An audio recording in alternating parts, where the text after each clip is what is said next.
Well, hello. I'm restringing a friend's guitar, and I thought I'd do a little guitar talk on that.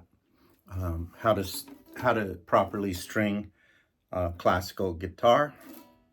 And it appears I've actually done this one myself. You can kind of tell that I did, and you'll know why in a little bit. Two reasons, though, is how I make the tail look. It's not everybody does, but if you do, there are quite a few who do.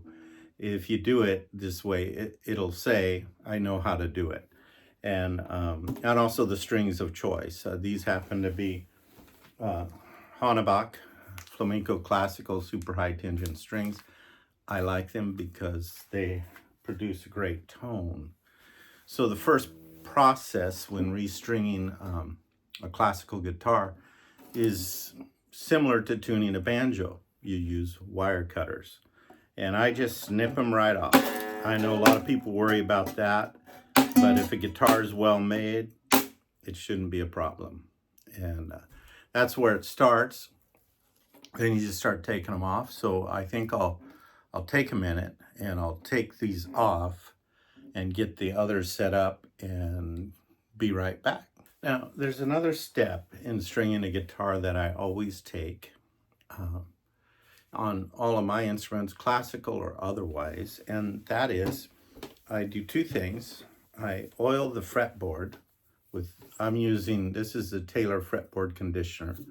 And today I'm also using a Taylor guitar finish cleaner. This happens to be for satin finishes. It'll work fine on this gloss finish.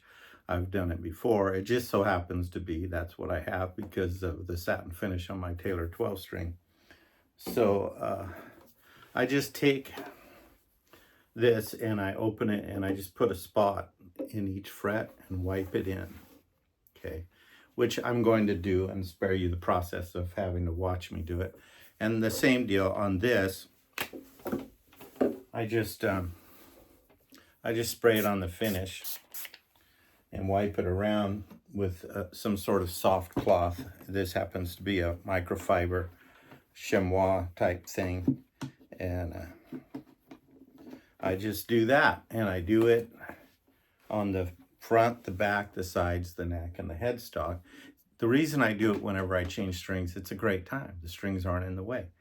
So I'll be doing that, and I'll condition the fretboard, and then we'll get back to stringing it. Okay, for stringing the tailpiece, I start with the first string, and I go through the hole like this. And it's hard to see the orange string against the cedar, I think, but I'm trying to do a close-up for you. And I come around under it on the bottom side there, and I take two loops over, around, and over, around again. And I pull that. My goal is so that that tail comes clear down here. You can see that it comes to the end. And so, yeah, I gave enough. So the point of that, you'll see a little bit as I put more strings on. So that's how it should look when we put that on. I'll do it one more time on this string. Okay, I've tried to improve that camera angle a little bit. So the same process, we're going to go under and back over 2 times, threading through. So you can see how that threads through there and makes a loop. And you can see that. Now we do it a second time.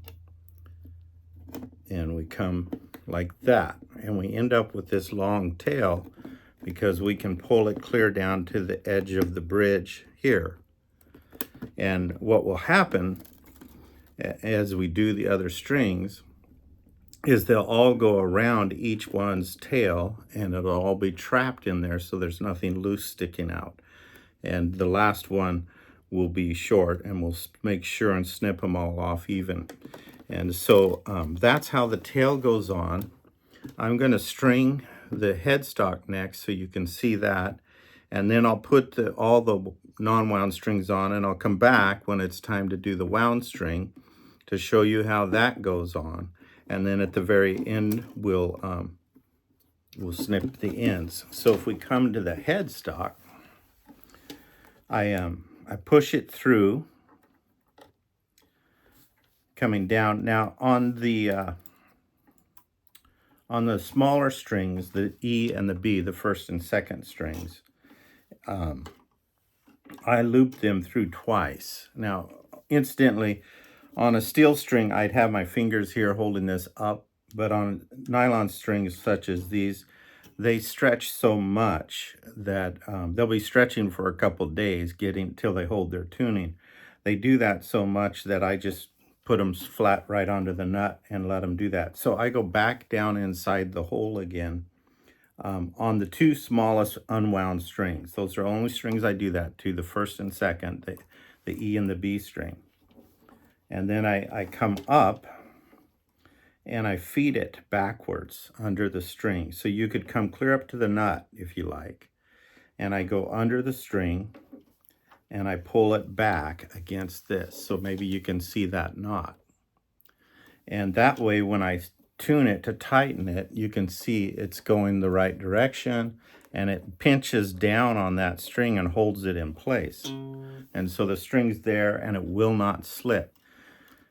And that's on this final string, the G string. I do not loop it twice. I put it through the loop once, come up and back under the string and tighten it because it's big enough it won't slip. And I'm going to string those next two strings. I'll show you how I wind the G string when I get to that. Okay, here we are. Here's the G string. And I went ahead and did the B string off camera to save video time. So I'm going to push this through just like I do the others. And this way you can see I pick up on those two tails that go down here towards the end. So that this string, when it comes out of the bridge, is under the tails of the string. Put it on the same way that we described already. So it goes around, under, over twice, and through the loop. And it should look like that when you're done. Now what you want is for this tail to be right under the corner of the bridge, so when you tighten the string, it pinches it down like that. And it should look like that, and you see all these ends, they're tucked in, and they'll go to the end, and it'll be the same with the other strings. Now we come up to the headstock for this one, and it's essentially the same thing, except you don't push it through this hole twice. You just push it through once, and then come up through that and pull it so it's down against the headstock, or excuse me, against the nut. And you can see that. And you can lift this and come under and over, or under, and pull it so that the string is pinching down on that knot. And when you tighten it, I'll just stuff it in here to get it out of our way. It's not going to work for me.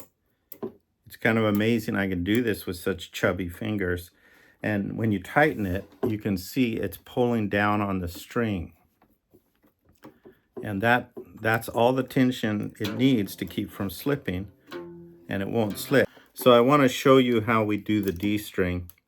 It's a little different because it has all the wound strings are. This is the fourth string, or the D string. And the point of it is that these ridges prevent slippage, so you don't have to wind it as much. So you get these up and out of your way, you push through just like the others, and the point of that is we always want to catch these strings, the tails, in the loop of the next string, so that it's creating this nice clean look.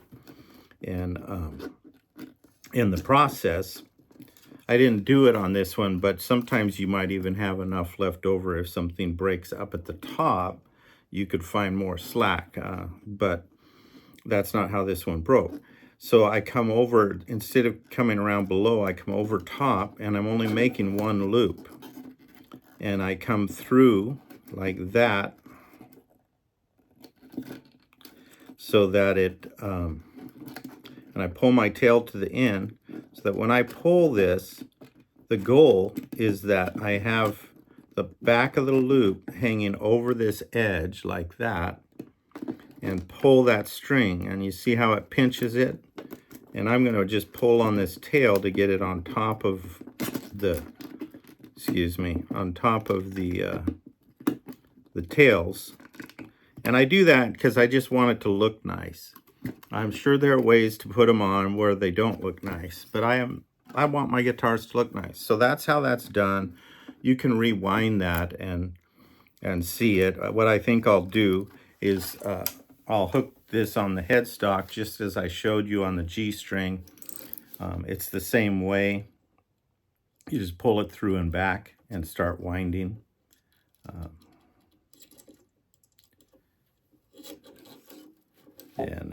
So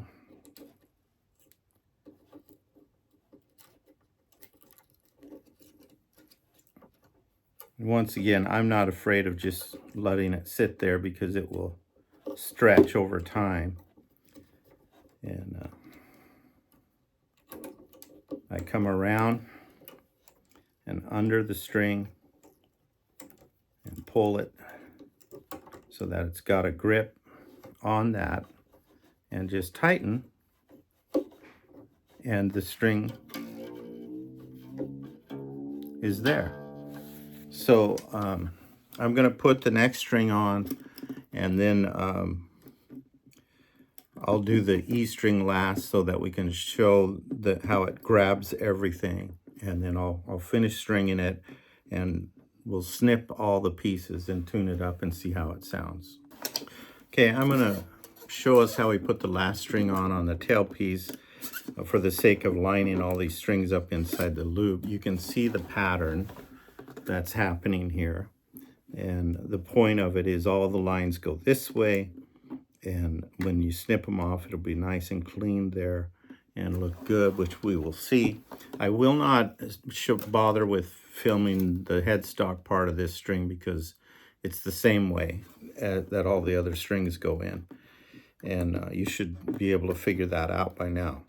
So push it through the loop, and it's exactly the same. It comes over the top, and you want some slack to come through, and I like to keep my slack on top of the previous one, and that way when I pull it up tight, everything looks and fits good, and you can see how it looks. And okay, now we're back to our little wire cutters, but we're not cutting the strings, we're cutting the ends, and the whole goal here is to just get them as even as possible. Of course, these are not the best wire cutters, and it doesn't always make it easy.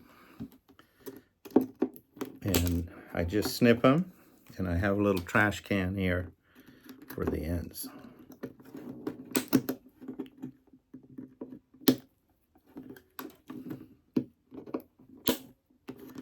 And there they are. They're back here away from the edge of the bridge, so they shouldn't catch on anything. I could snip them closer. I think I will. And the idea is just to get that clean look.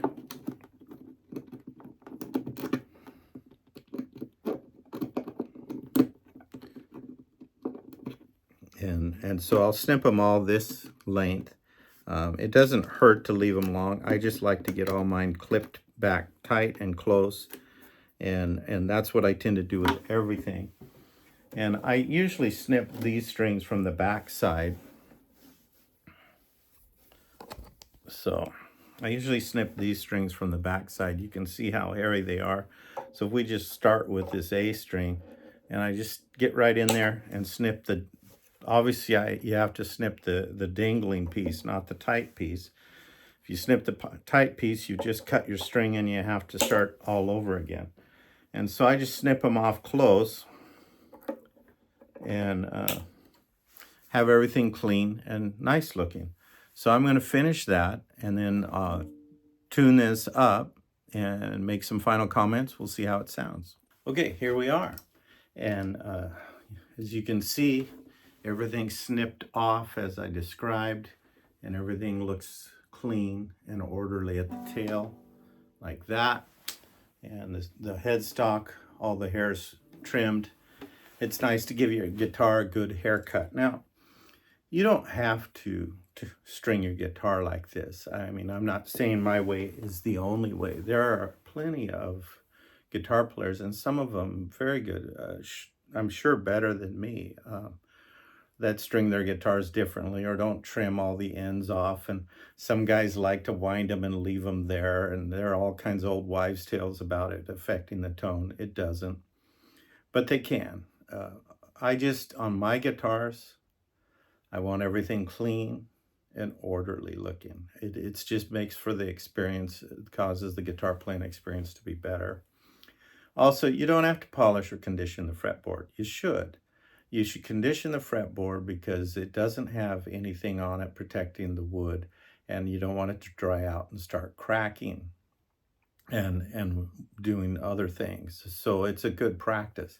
As far as polishing it, you don't even have to use guitar polish. In a pinch, I've used Lemon Pledge on my guitars and it works fine.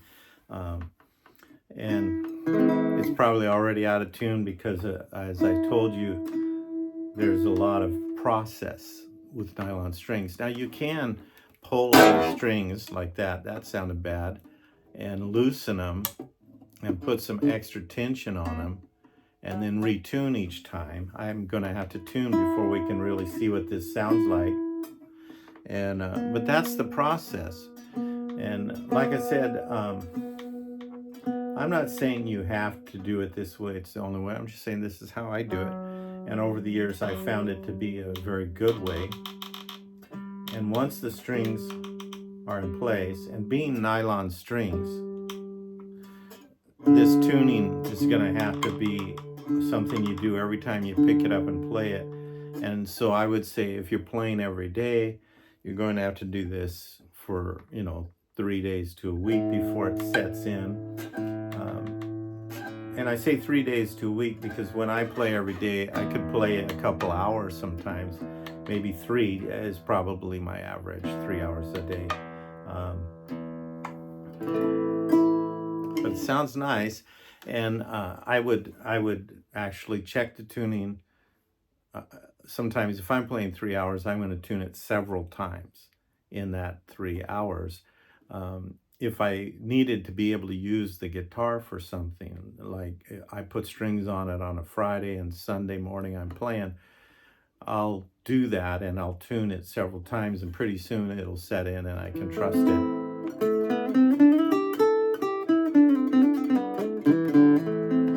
It's already out. So let's do it one more time. This is part of stringing a nylon string guitar. And a steel string also, you have to retune and retune. And the point is, I'm using an electronic tuner. I think we should do that because nobody's ears are as good as they think they are. And it's a good habit to tune every single time before you play an instrument. Now, there are always those people out there that are very proud of telling me that their instrument doesn't go out of tune. And I always tell them it's quite a miracle that their guitar only goes out of tune when they play with me and never any other time, which means they're not training their ear to listen to a precisely tuned guitar. So make sure you use an electronic tuner. Never assume it sounds good enough. Tune it every time before you start playing with the electronic tuner. And it does two things. It trains your instrument to that tuning process, and it trains your ear to hear it. And if an instrument that's been played a lot, I don't know that this one will do it. Well, it did. If you can hear it, you can hear it when it hits the 440 tuning, the whole instrument starts to ring. Now listen to it when it hits the B tune. You hear that fullness come in? That's because the instrument's already used to proper tuning. And it doesn't take long for your instrument to get used to proper tuning. But you see in this video, I've had to tune 3 times. I just put the strings on, of course. And if you want your instrument to sound good, you'll be willing to put in the time to keep retuning. And if you think, well, I have a steel string, I don't have to do that, you're wrong. I go through this process when I string my steel strings also. It just doesn't take as long, but it has to be done. Went past it.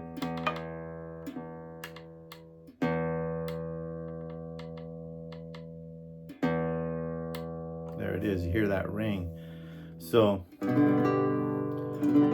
nice sounding instrument.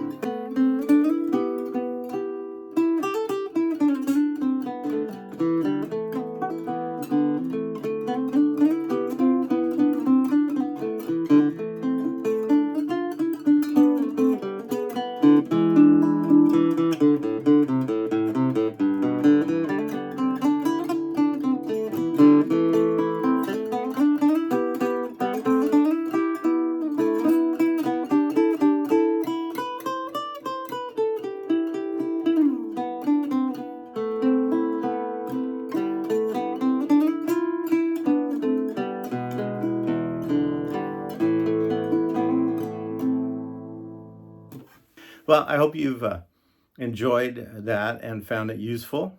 And next planned guitar talk is once again up the neck with the G scale and coming down to a G scale that's here in the middle of the neck. And then after that, we'll be moving to diagonal C scales and some of the other C scales that are available. And as I've said, just a plug for that video and those other scale videos. If you learn the G and C scales and just learn where to move them, you can play scales in any key and easily find your place in a song. So till the next time, Lord bless you. We'll see you soon.